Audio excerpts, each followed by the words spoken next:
Nereme dokunuyorsan oram ağrıyor. Nasıl yani? Nerene dokunuyorsan orana ağrıyor. He. Bir dokun bakayım. Nerene dokunuyorsun? Bir dokun bakayım. Mesela bu dizine bir dokun bakayım.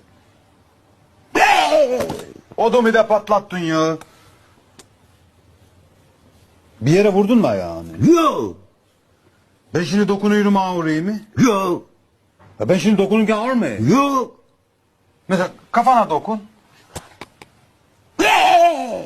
Allah Allah. Yok kızarıklık yok, morarma yok. Ben şimdi dokunduğum zaman ağrıyor mu? Yok. Şimdi kafana hiç ağrı olmuyor mu? Yok, öyle bir şey yok. Allah Allah. Karnına dokun.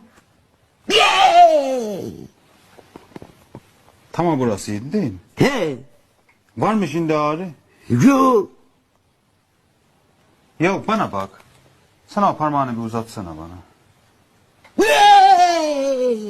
Ulan sen parmağını kırmışsın parmağını.